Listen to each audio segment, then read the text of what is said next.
ونستغفره ونؤمن به ونتوكل عليه ونعوذ بالله من شرور أنفسنا ومن سيئات أعمالنا من يهده الله فلا مضل له ومن يضلله فلا هادي له ونشهد أن لا إله إلا الله وحده لا شريك له ونشهد أن سيدنا وسندنا وحبيبنا وشفيعنا وإمامنا ومقتدانا ومولانا محمدا عبده ورسوله وبارك وسلم تسليما كثيرا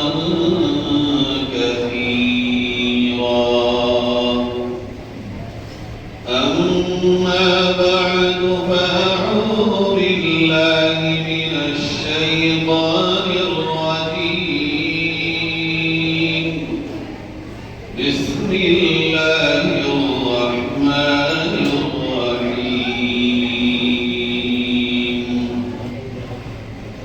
ومن يطع الله ورسوله فقد فاز فوزا عظيما صدق الله مولانا العظيم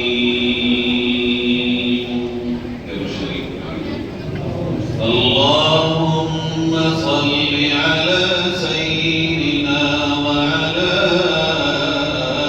آل سيدنا ومولانا محمد كما صليت على إبراهيم وعلى آل إبراهيم إنك حميد مجيد اللهم بارك على محمد وعلى آل محمد كما باركت على إبراهيم وعلى آل إبراهيم إنك حميد مجيد سب سے پہلے اللہ کا شکر ادا کرتے ہیں کہ اس نے ہمیں سیرت النبی حضرت محمد مصطفیٰ صلی اللہ علیہ وسلم کے عنوان پر اس مجلس میں جمع ہونے کی توفیق عطا فرمائی اور دعا کرتے ہیں کہ اللہ رب العزت ہم سب کو اپنے نبی حضرت محمد مصطفیٰ صلی اللہ علیہ وسلم سے سچی محبت اور ان کی صحیح پیروی نصیب فرمائے۔ آج اس دور میں اللہ نے اتنا آسان ہم سب کے لیے دین کو پڑھنا، سمجھنا اور اس پر عمل کرنا آسان کیا ہے۔ ہمیشہ سے دین پہ چلنا اور دین کو پڑھنا اتنا آسان نہیں تھا جتنا آسان اس دور میں کلمے کو پڑھنا، اپنے آپ کے مسلمان ہونے کو ظاہر کرنا ہے، اور اس کے لیے کوئی قربانی نہیں لگ رہی ہے، نہ پسینے کے قطرے، نہ خون کے قطرے، اور نہ کوئی بہت زیادہ بیجا قربانیاں ہمیں دینی پڑ رہی ہیں۔ بہت ہی آسانی سے اگر کوئی بندہ چاہے دین پہ عمل کرنا تو کوئی روکنے والا اسے نہیں۔ یہ ہمارا گمان ہے کہ حالات دشوار ہیں اور مشکلات کا سامنا ہے. آپ بتائیے اور اپنے دل میں ہاتھ رکھ کے غور کیجیے، 5 وقت کی نماز مردوں کو مسجد میں آنے سے کون روک سکتا ہے؟ کوئی ہے جو ہر گھر پہ ڈنڈا لے کے کھڑا ہو کہ مسجد مت آنا؟ 5 وقت میں گھروں میں عورتوں کو پابندی کے ساتھ پورے اہتمام کے ساتھ نماز پڑھنے سے کون ہے جو روک رہا ہے؟ کون ہے اس دور میں جو ہمیں اور آپ کو اللہ کا قرآن پڑھنے سے روکتا ہو؟ اگر ہم صبح میں اپنے گھر میں قرآن پڑھنا چاہیں گے، کوئی روکنے والا؟ اللہ کے گھر میں آ کے قرآن کی تلاوت کرنا چاہیں گے، کوئی روکنے والا؟ کون ہے جو اللہ کی توحید کے اعلان سے آپ کو روک سکتا ہے؟ جبکہ 5 وقت اللہ کی توحید، نبی کی رسالت، کامیابی کا اعلان مسجدوں کے مائک سے ہو رہا ہو اور یہ فضاؤں میں گونج رہا ہو، ہوائیں اس کی گواہ بن رہی ہوں، پیڑ پودے گواہ بن رہے ہوں، در و دیوار اس کے گواہ بن رہے ہوں، تو کہاں ہے دین پہ عمل کرنا مشکل؟ ہم بے وجہ پریشان ہے کہ دین پہ عمل کرنا مشکل ہے. کیا ہوگا کل کا تو اللہ کو پتہ ہے کیا ہوگا، مگر جو آج میرے اور آپ کے پاس ہے، اس میں جو میں اور آپ کر سکتے ہیں، ہر ایک اپنے آپ سے پوچھے کہ مجھے اس دین پہ عمل کرنے سے روک کون رہا ہے؟ کون ہے جو ہماری زبان کو پکڑ کے ہم سے جھوٹ بلوا سکتا ہے؟ کوئی ہے جو ہم سے غیبت زبردستی کروا سکتا ہے؟ کون ہے اگر ہم نہ کھانا چاہیں حرام تو کون کھلا سکتا ہے؟ اگر ہم حلال کی پابندی کر لیں تو کون ہمیں حلال کے کھانے سے روک سکتا ہے؟ ہمارے اور آپ کے گھروں میں اگر مائیں، بہنیں اور بچیاں باپردہ رہنا چاہیں، کس کی ماں نے دودھ پلایا ہے جو بچیوں کے ماں اور بہنوں کے نقابوں کو کھینچ سکتا ہو آج؟ تو آپ اگر غور کریں، یہ دین اس دور میں عمل کے لحاظ سے بھی، پڑھنے لکھنے کے لحاظ سے بھی، سمجھنے سمجھانے کے لحاظ سے بھی اتنا آسان اللہ نے بنا دیا ہے. اور یہ آسان ہے، اس کی قدر کیوں نہیں ہے؟ پھر ہم کو سوال ہے نا، جب یہ اتنی آسان ہے تو ہمارے دلوں میں اس کی وہ قدر و قیمت کیوں نہیں ہے؟ بھائیوں، اس کا جواب یہ ہے، چونکہ ہم نے اس آسانی کے پیچھے دی جانے والی قربانیوں کو سنا نہیں، پڑھا نہیں اور اس پہ غور نہیں کیا.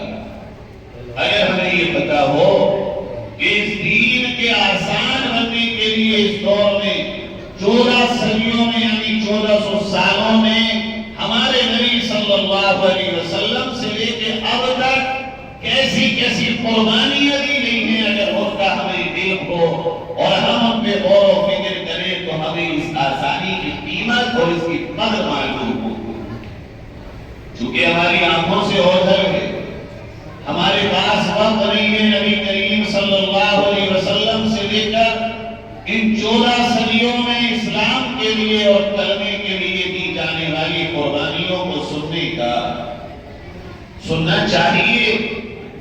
اگر ہم نہیں سنیں گے اور اپنی نسلوں کو نہیں بتائیں گے کہ دین کے لیے کیا قربانیاں کی گئی ہیں، تو عزیزوں اس دین کی پھر آسان قدر نہیں ہوگی. ہمارے دلوں میں پیدا ناقدریاں ہوں گی اور ناقدریوں کا نقصان یہ ہوگا کہ اللہ نعمتوں کو واپس کر لے گا. غور کریں آپ، چھوٹی موٹی قربانیاں ہیں جو آسانیاں آج مجھے اور آپ کو ملی ہیں، ان کے پیچھے دی جانے والی قربانیوں کو سوچنا بھی چاہیں گے. ہم کما حقہ سوچ نہیں پائیں گے، پڑھنا چاہیں گے کما حقہ پڑھ نہیں پائیں گے. لیکن اپنے ماضی سے، اپنی تاریخ سے، اپنی ہسٹری سے، اپنے نبی کی سیرت سے، صحابہ کی زندگی سے، اولیاء کرام، علماء کرام کی قربانیوں سے اگر ہم ہی باخبر نہیں ہوں گے، ہمیں معلوم نہیں ہوگا تو ان کو کون پڑھے گا؟ ہم یہ کہتے ہیں نبی ہمارے تو نبی کی باتیں کس کی؟ صحابہ ہمارے تو ان کی قربانیاں کون پڑھے گا؟ اولیاء اللہ ہمارے تو ان کے نقش قدم میں کون چلے گا؟ علماء ہمارے دل کی قربانیوں کو تازہ کون کرے گا؟ دعوے سب ہم کریں اور کام کی تمنا غیروں سے ہو، یہ بات تو انصاف کی معلوم نہیں ہوگی۔ آپ غور کریں، یہ دین جو آج میرے اور آپ کے لیے آسان ہوا ایسے ہی ہو گیا؟ اس کائنات میں اللہ کے سب سے لاڈلے پیغمبر پیارے نبی صلی اللہ علیہ وسلم اس دھرتی پہ اول دن سے لے کر آخری دن تک جب تک قیامت قائم ہوگی، ہمارے نبی سے زیادہ پیارا اللہ کے نزدیک نہ کل تھا، نہ آج ہے، نہ کبھی ہوگا کوئی اور۔ اتنا اللہ کے نزدیک پیارے ہیں ہمارے نبی، مگر حال کیا ہے ذرا آپ دل سے سنیں تو بات سمجھ آئے گی۔ آپ صلی اللہ علیہ وسلم جب مکہ مکرمہ میں پیدا ہوتے ہیں، پیدا ہونے سے لے کے 40 برس تک، 40 سال تک مکے کے ایک ایک گھر میں ہر عورت، ہر مرد، ہر جوان اور ہر بوڑھا یہ کہتا تھا کہ اس جیسا تو ہماری بستی میں کوئی ہے ہی نہیں۔ 40 برس تک معمولی عرصہ نہیں ہوتا، لاکھ کمیاں آ جاتی ہیں انسان کی، مگر ہر ایک یہاں تک کہ ابو لہب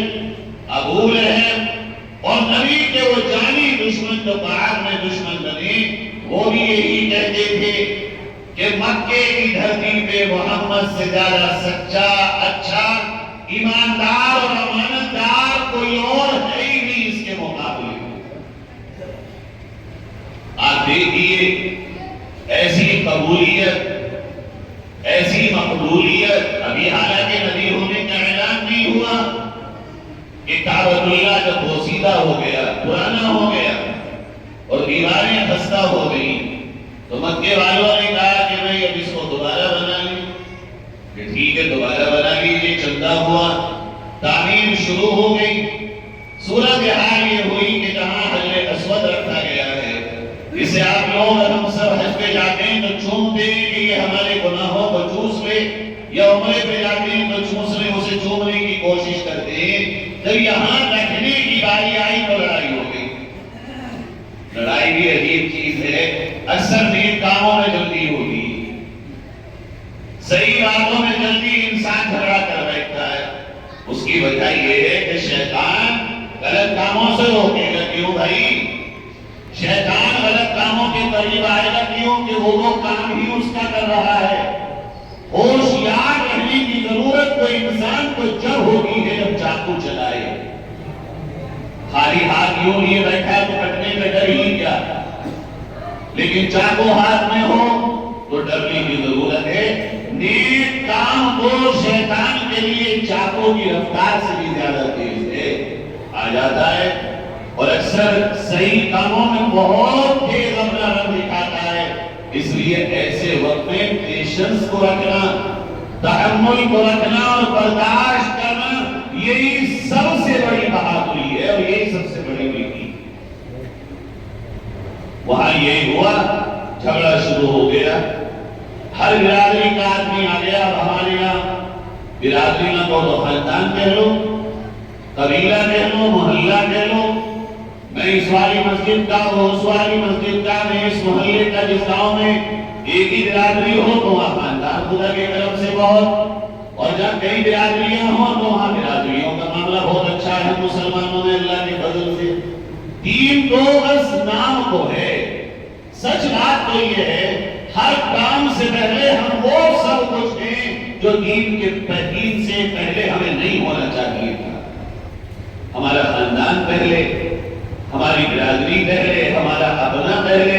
حالانکہ ہم تو وہ ہیں جو ہم یہ کہتے تھے ہمارے نزدیک اللہ رسول سے پہلے کوئی ہے ہی نہیں، ہر چیز پیچھے ہے تو صرف اللہ اس کا رسول ہے، اور ان کی خاطر اگر کوئی بھی چیز آئے گی تو ہم چھوڑ دیں گے۔ لیکن یہ صورتحال عملی میں نہیں ہے، سچائی یہ ہے۔ وہاں یہی ہوا، برادری کے چودھری آ گئے اور لڑائیاں شروع ہو گئی۔ ایک نے کہا چندہ میں نے زیادہ دیا ہے، دوسرے نے کہا میں نے زیادہ دیا، تیسرے نے کہا ہم بڑے، اس نے کہا ہم بڑے، میں رکھوں گا، تلواریں نکل آئی۔ اب کیا ہو، کعبے کے صحن میں خون کس بنیاد پر؟ برادریوں کے تکبر اور برادریوں اور قبیلوں اور خاندانوں اور گروہوں کی بڑائی کی بنیاد پر۔ بڑی مشکل سے یہ طے ہوا کہ بھئی ایک کام کرو، کل کے بعد ڈالی ہو، اور جب صبح ہو تو صبح میں جو بھی پہلا آدمی کعبے کے اندر داخل ہوگا وہی ہمارا جج اور وہی ہمارا پنچ ہوگا۔ بات ٹل گئی، لڑائی نکل گئی۔ اب ذرا اپنے آپ میں لے کے آئیے گا ایک ایک شخص یہ چھوڑے بغیر کہ کون برا ہے اور کون جوان ہے۔ صبح جب ہوئی تو آپ صلی اللہ علیہ وسلم کعبے میں سب سے پہلے داخل ہوئے۔ آپ کے بعد جو بھی برادری اور قبیلے کا آدمی آیا، آپ غور کریں، جیسے ہی اس کی نگاہ آپ صلی اللہ علیہ وسلم پر گئی، خوش ہو گیا، ارے واہ محمد آ گئے، اب فیصلہ ہوگا، ارے واہ محمد آ گئے، اب انصاف ہوگا۔ محمد کے ماننے والوں، دو لڑنے والوں نے تم میں سے کسی کو دیکھ کر کبھی یہ کہا واہ اب یہ نبی کا امتی آ گیا، اب انصاف ہوگا؟ یہ میرے آپ کے نبی کا کردار ہے، میں اور آپ ان کے امتی ہیں۔ آج دوسرا آیا، ارے واہ محمد آ گئے، اب انصاف ہوگا۔ تیسرا آیا، چوتھا آیا، میرے رب کی قسم ایک شخص بھی ان میں ایسا نہیں تھا جس نے یہ کہا ہو کہ بھئی ہمیں ان کا پنچ بننا، جج بننا، حکم بننا قبول نہیں ہے۔ ایک بھی برادری کا، قبیلے کا کوئی ایک شخص بھی ایسا نہیں تھا جس کی یہ زبان ہوگی۔ اور آج ہمارا کیا حشر ہے؟ ہم کہاں کھڑے ہیں؟ ہم آپس میں لڑنے والے، آپس میں دلوں میں بغض رکھنے والے۔ ہمیں کوئی پنچ بنا لے گا جب ہم ایک نہ ہوں، انصاف ہم سے اپنے گھروں میں نہ ہوتا ہو، کون ہے ہمیں جو پنچ بنانے کا راضی ہوگا؟ میرے پیاروں، میرے آپ کے نبی کا نبوت کا اعلان نہیں ہوا تب میرے نبی کا مکے میں یہ قبولیت اور یہ لوگوں کے درمیان مقبولیت کا عالم تھا۔ حضور نے سب کو جمع کیا کہ بھئی سب راضی ہو؟ کہ جی راضی ہے۔ ایک کام کرو، ایک چادر بنا لو، اس چادر کے اندر میں یہ پتھر رکھتا ہوں، تم سارے قبیلوں کے بڑے بڑے جو ذمہ دار ہیں وہ چادر کے ایک کونے کو پکڑ کے چادر اوپر اٹھا دیں اور میں یہ پتھر اٹھا کے رکھوں گا، بتاؤ قبول ہے یا نہیں؟ سب نے کہا بہت ہی اچھا فیصلہ۔ یہ تھے میرے آپ کے نبی۔ لیکن بات میں نے اس لیے سنایا کہ بہت واقعات ہیں 40 برس تک، مگر میں نے ایک بتایا کہ کون اپنا، کون پرایا، کون اپنی برادری، کون پرائی برادری، کون اپنا خاندان اور کون پرایا خاندان۔ میرے آپ کے نبی کی سچائی اور امانت داری نے مکے میں یکساں قبولیت کا اعلان میرے نبی کے بارے میں کرا دیا۔ اب کیا ہوا؟ جب 40 برس عمر ہو گئی اور اللہ کی طرف سے نبوت کا اعلان ہو گیا، وحی نازل ہو گئی، آپ صلی اللہ علیہ وسلم وحی تو نے بدلے تو نہیں، مکہ بھی وحی ہے، لوگ بھی وحی ہیں، یہ دین جو میرے آپ کے لیے آسان بنا۔ اب دیکھو اس کائنات کی اللہ کے بعد سب سے عظیم ہستی نے اس دین کے لیے کیا قربانیاں دی۔ صفا بہائی میں کھڑے ہوئے، اعلان کیا مکے والوں آ جاؤ، آگے کیا بات ہے؟ کیا یہ بتاؤ مکے والوں، تم میرے بارے میں کیا گمان رکھتے ہو اگر میں یہ کہوں کہ اس پہاڑی کے پیچھے ایک لشکر ہے جو تم پہ حملہ کرنے والا ہے؟ میری بات کو مانو گے؟ سب نے ایک منہ ہو کر کہا، ایک زبان ہو کر کہا کہ محمد آپ نے کبھی جھوٹ نہیں بولا، آپ کہیے ابھی ہم تیاریاں شروع کر دیں گے، مقابلہ کریں گے ہم۔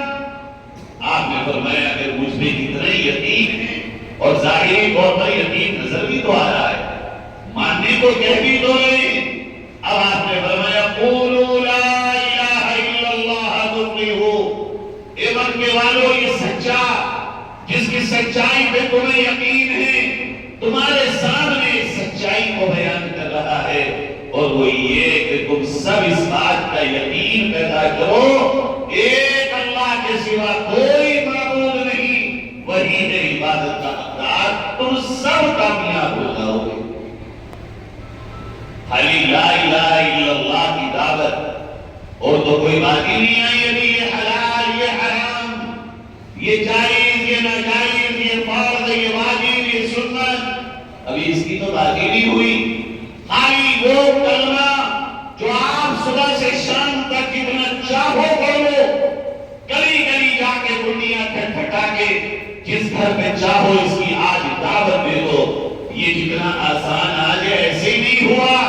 خالی سے کلمے کی دعوت جب میرے آپ کے نبی صلی اللہ علیہ وسلم نے دی ہے، سارا مجمع ایسے ہو گیا جیسے ایک لمحے میں پاسا پلٹ گیا ہو، دوست دشمن بن گئے ہوں۔ گھر میں سے ہی وہ سگا چچا جو نبی کی پیدائش میں مگن تھا، جو لوڈیاں دار کر رہا تھا، جو مٹھائیاں بانٹ رہا تھا، وہ ہے آج ایک کلمے کی دعوت کیا دی گئی، وہ سب سے پہلے آگے آیا اور کہا یا محمد لہذا جمعتنا، اس لیے جمع کیا تھا تم نے ہمیں۔ اور پھر وہ بدتمیزی نبی کے ساتھ کی، وہ بتا وہ کرنے کلمات کہے تو آج ہم جیسے امتیوں سے دہرانا بھی ہمت نہیں۔ ہمارے نبی یوں ہی خاموش کھڑے رہے اور دیکھتے رہے یہ کیا ہو رہا ہے، یہاں تک کہ مجمع منتشر ہو گیا۔ ابو جہل اپنی بکواس، ابو لہب اپنی بکواس کر رہا ہے اور سب چلے گئے۔ سارا مکہ ابھی تو یہ کہتا تھا آپ سچے ہو، اور جہاں ایک کلمے کی دعوت دی گئی سبھی بھاگ گئے، ایک ہی نہ رہا۔ میرے پیارو، بات یہی پر بس نہیں ہوئی، کیسی تکلیف آپ صلی اللہ علیہ وسلم کو اس وقت ہوئی ہوگی جب اپنے گھر سے اپنا سگا چچا مجمع میں کھڑے ہو کے برا بھلا کہہ رہا تھا۔ آسان ہے یہ لمحہ، دل پہ ہاتھ رکھ کے سوچو، جب کوئی اپنا کچھ کہتا ہے تو دل پہ لگتی ہے، غیر کچھ بھی کہے فرق نہیں پڑتا۔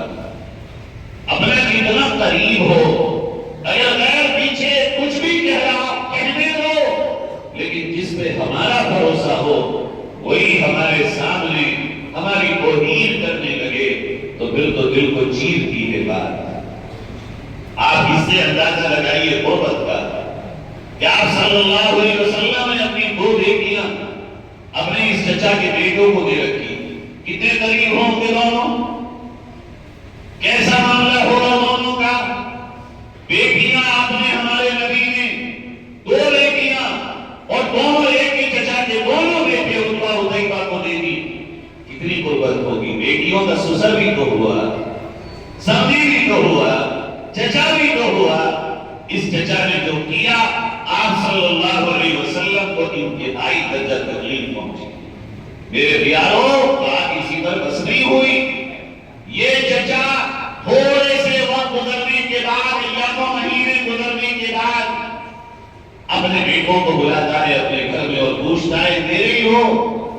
ہاں، باپ کے انہیں پکا کرتا ہے پہلے بات منوانے کے لیے، اور جب وہ کہتے ہیں جہاں آپ جو کہیں گے ہم آپ کے ساتھ ہیں، وہ کہتا ہے جاؤ محمد کی دونوں بیٹیوں کا ہاتھ پکڑو اور انہیں محمد کے گھر چھوڑ کے آؤ اور ان سے آج ہی اپنا شادی کا تعلق ختم کرو، اگر میرے بیٹے ہو تو ان کو واپس کرو۔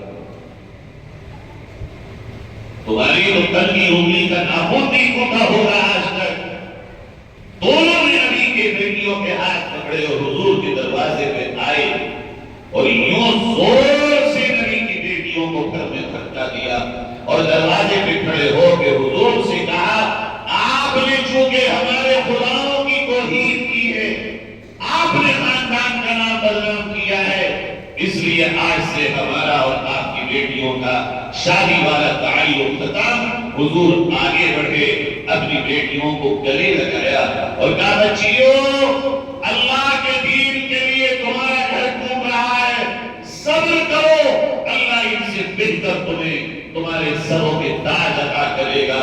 میرے پیارو، جن کی بیٹیوں کو طلاق ہوتی ہے یا جن کی بچیوں کے گھر اجڑتے ہیں، ان باپوں سے پوچھو کہ یہ درد کیا ہوتا ہے، نہ وہ کہہ پاتے ہیں نہ بول پاتے ہیں۔ راتوں کو منہ چھپا کے جو بیٹی کا باپ ہوتا ہے، اس درد کا کوئی غیر باپ اندازہ یہ دین جو میرے آپ کے لیے آج اتنا آسان ہوا، عزیزوں نبی کی بیٹیوں کا گھر اجڑا ہے اس دین کے لیے، نبی کی بیٹیوں کا گھر ٹوٹا ہے اس دین کے لیے۔ آپ اور میں یہ سمجھ رہے ہیں دین ایسے ہی پیدا ہو کے کانوں میں کلمہ پڑھا دیا گیا اور ہمیں بہت آسانی سے مل گیا۔ یقیناً آج آسان ہے مگر آیا اتنی آسانی سے نہیں ہے۔ کوئی وقت گزرا، آپ صلی اللہ علیہ وسلم نے مکے کے اتنے بڑے بڑے لوگ ہیں ان سب کو اپنے دسترخوان پہ بلایا اور کھانے کی دعوت دی۔ بڑا بڑھیا کھانا نبی کی بیٹیوں نے بنایا اور ہماری آپ کی روحانی ماں حضرت خدیجہ کبریٰ نے بنایا۔ دسترخوان لگا، کھانا لگا، ابو جہل بھی ہے، ابی بن خلف بھی ہے، عتبہ شیبہ بھی ہے، عقبہ ابن ابی معیط بھی ہے، سارے کھانے کے بعد حضور نے کہا بھائیو آپ میرے بستی کے بڑے لوگ ہیں، میری بات سنیے آپ، میں یہ کہہ رہا ہوں کہ میں اللہ کا پیغمبر ہوں، اللہ نے مجھے یہ حکم دیا ہے کہ اس کے سوا کوئی عبادت کا حقدار نہیں۔ یہ جو تم نے کعبے میں اپنے ہاتھوں سے بت بنا کے رکھے ہیں، ذرا بتاؤ تو صحیح وہ بھی کوئی خدا ہوگا جسے اپنے ہاتھوں سے بنا دو اور توڑ دو؟ حضور نے یوں دلیلوں، عقلی اور نقلی، لوجیکل تمام دلیلوں سے بات کی۔ یہ لوگ اس سے میں اٹھ کے چلے گئے۔ اب جب گئے تو انہی میں ایک آدمی تھا ابی ابن خلف۔ یہ جو بندہ تھا جیسے یہاں سے نکل کے گلی کے موڑ پہ پہنچے، جب ایسے دور پہنچے تو اس نے کبھی روکو، یہ جو محمد نے بات پیش کی ہے اللہ ایک ہے، اس کا کوئی ساتھی اور شریک نہیں، تم نے محمد کی بات کا جواب نہیں دیا، اس سے بھی اٹھ کے آئے ہو، حالانکہ ہونا یہ چاہیے تھا تم بات کا صحیح اور حقیقی جواب دے۔ اور بھائی مجھے تو محمد کی بات بالکل سچی لگ رہی ہے، میرا بھی تو یہ کہہ رہا کہ یہ جو بات کہہ رہی ہے بالکل صحیح ہے۔ ابو جہل اور عتبہ اور شیبہ اور عقبہ ابن ابی معیط یہ پیچھے پڑ گئے اس کے اور کہنے لگا تو نے اپنا گھر بدل لیا۔